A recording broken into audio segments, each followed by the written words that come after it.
রাসূল পাক সাল্লাল্লাহু আলাইহি সাল্লাম এক ইহুদির কাছ থেকে ধার করেছিলেন এবং নির্ধারিত তারিখে সেই টাকা পরিশোধ করেছেন।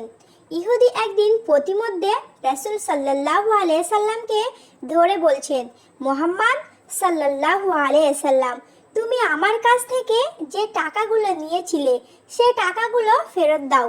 নবীজি সাল্লাল্লাহু আলাইহি সাল্লাম বলছেন, আমি তো টাকাগুলো ফেরত দিয়েছি। ইহুদি বলে, না। হুজুর সাল্লাল্লাহু আলাইহি সাল্লাম বলছে, আমি দিয়েছি। ইহুদি বলছে, আপনি দেননি। এমন সময় একজন সাহাবী এসে বলছে, হুজুর, এখানে কি হয়েছে? হুজুর সাল্লাল্লাহু আলাইহি সাল্লাম বলছে, আমি এই লোকটার কাছ থেকে টাকা ধার নিয়েছিলাম, টাকাটা ফেরত দিয়েছি, তারপরেও সে বলছে আমি নাকি টাকা ফেরত দিইনি। সাহাবী বলছে, হুজুর, আমি জানি আপনি টাকা ফেরত দিয়েছেন। হুজুর সাল্লাল্লাহু আলাইহি সাল্লাম বলছেন, তা কি করে হয়? আমি যখন তার কাছ থেকে টাকা গ্রহণ করেছি তখন তো তুমি উপস্থিত ছিলে না, এবং আমি যখন তাকে টাকাটা ফেরত দিয়েছি তখনও তো তুমি দেখোনি। তুমি কি করে বলছো যে আমি টাকা ফেরত দিয়েছি? তুমি যে সাক্ষী, এর প্রমাণ কি?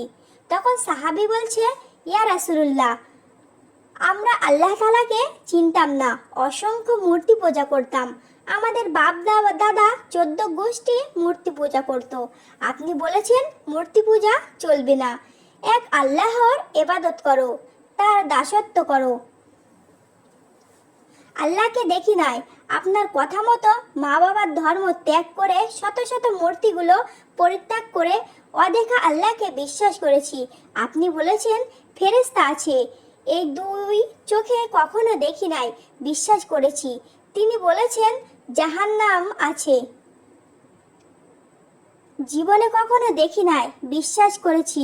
আপনি বলেছেন এই জীবনের পরে আর একটা জীবন আছে, সেখানে আমাদের কে উপস্থিত হতে হবে, আল্লাহর দরবারে জবাবদিহি করতে হবে। দেখি নাই, সাক্ষী পাই নাই, তবুও আপনার কথা মতো বিশ্বাস করেছি। হে আল্লাহর নবী, কোনো সাক্ষী প্রমাণ ছাড়া শুধু আপনার কথা মতো যদি এত বড় বড় বিশ্বাস করে থাকি, তাহলে ইহুদির সামান্য কয়েকটা টাকা এইমাত্র আপনি ফেরত দিয়েছেন, এ কথাগুলো কেন বিশ্বাস করব না? অবশ্যই ফেরত দিয়েছেন, কোনো সন্দেহ নেই।